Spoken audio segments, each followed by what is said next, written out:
میرا نام زوار احمد ہے اور میری کہانی کا آغاز میٹرک کے امتحانات میں ہوا۔ مارچ کا مہینہ تھا اور میں اپنے پیپر سے فارغ ہو کر گھر آیا۔ گھر آ کر کچھ دیر سو گیا اور شام 5 بجے مجھے میرے چھوٹے بھائی نے اٹھایا۔ اٹھو، خالہ اور ان کی فیملی آئی ہے، چل کر مل لو۔ مجھے یہ سن کر بڑی حیرت ہوئی کیونکہ میری خالہ تقریباً کوئی 6 یا 7 سال بعد آئی تھیں۔ اس کی وجہ یہ تھی کہ میرے والد صاحب کے تعلقات میرے نانا ابو اور ماموں سے کچھ ٹھیک نہیں تھے، اس لیے ہمارا بھی آنا جانا روکا ہوا تھا۔ خالہ کے ساتھ تعلقات بہتر تھے لیکن زیادہ آنا جانا نہیں تھا۔ اس دن وہ ہمارے گھر اپنی بڑی بیٹی کی شادی کی دعوت دینے آئی بیٹھی تھیں۔ ان کے ساتھ میری 2 کزنز بھی تھیں، ایک وہ جس کی شادی ہونے والی تھی اور دوسری ان کی چھوٹی بیٹی جس کا نام نوری تھا۔ میں ان دونوں کو دیکھ کر بڑا حیران ہوا اور چھوٹی والی کو فوراً پہچان لیا، لیکن وہ تو اب کافی بڑی ہو چکی تھی۔ اس نے مجھے نہیں پہچانا کیونکہ کافی وقت گزر گیا تھا۔ وہ کوئی 1 آدھ گھنٹہ ہمارے ہاں بیٹھے رہے، پھر گھر جانے لگے۔ میں بھی ان کے پیچھے ان کو گاڑی تک چھوڑنے گیا۔ جاتے ہوئے چھوٹی کزن نے گاڑی کے شیشے سے مجھے ہاتھ ہلا کر خدا حافظ کہا۔ میں نے بھی شاید ہاتھ ہلایا ہوگا لیکن مجھے یاد نہیں کیونکہ میں تو اس کو دیکھنے میں مصروف تھا۔ وہ میری آنکھوں سے اوجھل ہو گئی۔ میں وہیں بت بنا کھڑا رہا۔ وہ تو چلی گئی لیکن میرا دل اپنے ساتھ لے گئی۔ اس کے جانے کے بعد میں بری طرح اس کو چاہنے لگا۔ مجھے پہلے نہ تو اس پیار محبت کا کچھ پتا تھا، نہ ہی میں نے کبھی کسی کو چاہا تھا۔ پہلی بار کوئی اتنا اچھا لگا تھا۔ دل و جان سے چاہنے لگا میں۔ مجھے اس وقت اپنے امتحانات کی ٹینشن تھی اور ساتھ ہی میں اس محبت میں مبتلا ہو گیا۔ وہ میرے پہلے پیار کا آغاز تھا۔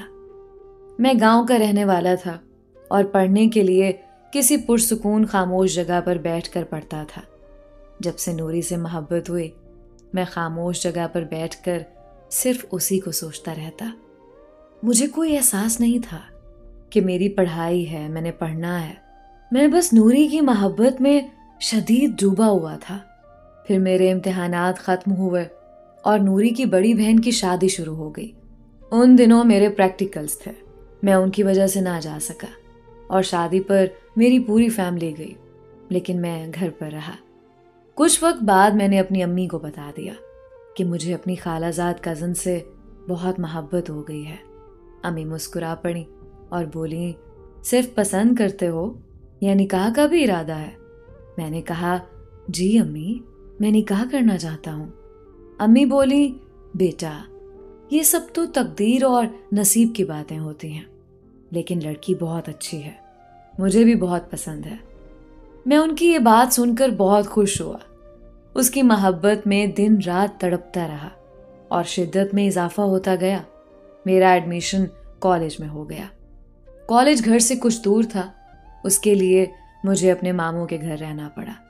ماموں کے گھر اپنے ایک ماموں زاد سے بہت بنتی تھی۔ اسے میں نے اپنے دل کی ہر بات شیئر کی۔ جب میں 2nd ایئر میں آیا تو ان دنوں چھوٹے ماموں کی شادی تھی۔ میں بے انتہا خوش تھا کیونکہ شادی پر تو پورے خاندان نے آنا تھا اور مجھے اس کو دیکھنے کا موقع ملنا تھا، تو میں خوشی کے مارے نہال تھا۔ انہی دنوں ایک اور خوشی ملی۔ میرے ابو کی ماموں کے ساتھ صلح ہو گئی۔ میری تو خوشی کا کوئی ٹھکانہ نہیں تھا اور میں روز اپنی انگلیوں پر دن گنتا رہتا کہ کب شادی ہوگی اور میں اس کو دیکھوں گا۔ آخر شادی کا دن بھی آ ہی گیا۔ ہم سب کزنز اکٹھے ہو گئے اور گپ شپ لگانے لگے۔ وہاں سب نظر آ رہے تھے لیکن نوری نظر نہیں آ رہی تھی اور میں اداس ہونے لگا۔ اور اچانک ہی میرے سامنے وہ پری ظاہر ہوئی۔ ہاں، وہ خوبصورت، میری پیاری معصوم سی نوری تھی۔ وہ اتنی خوبصورت تھی اور اتنی پیاری لگ رہی تھی کہ میں بتا نہیں سکتا۔ میری نظریں اس پر ٹھہر گئیں اور مجھے کچھ ہوش نہ رہا۔ اتنے میں میرے ماموں زاد نے مجھے چھیڑتے ہوئے کہا، بھائی جان ہوش میں آؤ، نوری اب پورے فنکشن میں یہی ہے،